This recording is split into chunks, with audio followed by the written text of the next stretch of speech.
সম্মানিত সহযোদ্ধা এবং উপস্থিতি, আপনারা জানেন আমাদের যে পররাষ্ট্রনীতির ক্ষেত্রে আমাদেরকে শুধু একটি দেশের দাস বানিয়ে রাখা হয়েছিল, যেই দাসের মূল্যস্বরূপ আমার ভাই বোনদেরকে খুন করে ভারত সরকার খুনি হাসিনাকে আশ্রয় দিয়েছিল।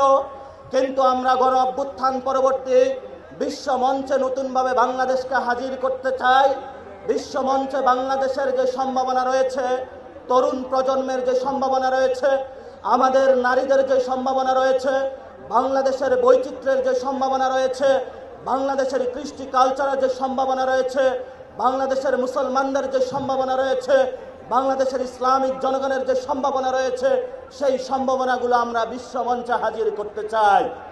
প্রিয় উপস্থিতি, বাংলাদেশ যদি বিশ্ব মঞ্চে হাজির হয়, সেইখানে নতুনভাবে আমরা চিন্তা করব। কোনো দাসভিত্তিক বিশ্ব মঞ্চে আমরা বিশ্বাসী নয়। আমরা সমতা, ন্যায্যতা, অধিকারের প্রশ্নে কোনো আপোষহীনভাবে বিশ্ব মঞ্চে উপস্থিত হতে চাই।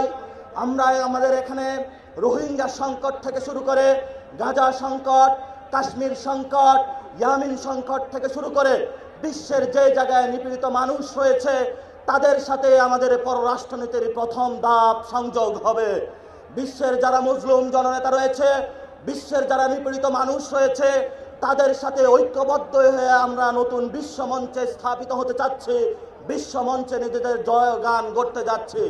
আপনারা জানেন বাংলাদেশে আমরা গত 50 বছরে কোনো একটি দল বলি, দুটি দল বলি, সংবিধান বলি, সর্বক্ষেত্রে এক বা দুটি দেশ বা তিনটি দেশ বা বিদেশি সাহায্য নির্ভর বা জাতিসংঘের যে সিকিউরিটি কাউন্সিল রয়েছে, সেগুলোর বাহিরে গিয়ে পৃথিবীতে অন্যান্য রাষ্ট্র যে বিরাজ করে, সেই বিরাজমান রাষ্ট্রগুলোর সাথে আমরা কখনো সম্পর্কের ভিত্তিতে নতুন একটি দেশ যে চিন্তা ভাবনা করতে পারবো, তা পলিটিক্যাল যারা কমিউনিটি রয়েছে, রাজনৈতিক নেতৃবৃন্দ রয়েছে, তাদের মধ্যে সেই মনোমজগতে আমরা কখনো সেই শুভবুদ্ধির উদয় দেখি নাই।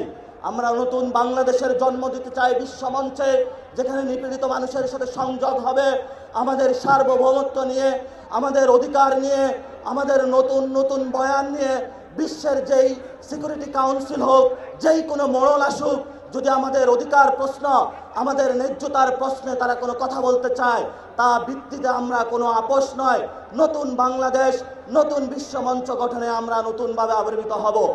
সংগ্রামী জনতা এবং উপস্থিতি, আপনারা জানেন দক্ষিণ এশিয়াতে আমরা একটি জাতিগত বৈষম্যের মধ্য দিয়ে যাচ্ছি। এখানে দলিতদেরকে নিপীড়ন করা হয়েছে, মুসলমানদেরকে নিপীড়ন করা হচ্ছে, বাঙালিদেরকে নিপীড়ন করা হচ্ছে, বিভিন্ন জায়গায় যারা জাতিগোষ্ঠী রয়েছে তাদেরকে নিপীড়ন করা হচ্ছে। দক্ষিণ এশিয়ার যে শান্তি প্রতিষ্ঠা, আঞ্চলিক সার্বভৌমত্ব রক্ষা, সেখানে বাংলাদেশ নতুন করে এনসিপির নেতৃত্বে নতুনভাবে নেতৃত্ব গ্রহণ করতে চায়। সর্বশেষ যে কথাটি বলবো, আমরা একটি ন্যায্যতা এবং সমতা, মিউচুয়াল রেসপেক্টের ভিত্তিতে একটি ফরেন পলিসি চাচ্ছি। আমরা কোনো দাস ভিত্তিক ফরেন পলিসি চাচ্ছি না। এবং আমাদের যে ভাইয়েরা বিদেশে ডায়াসপোরার মধ্যে রয়েছেন, বিদেশে চাকরি করছে বাইরে এবং বাংলাদেশে রেমিটেন্স পাঠাচ্ছেন, আমরা সেখানে একটি কাব্যিক ভাষায় বলবো।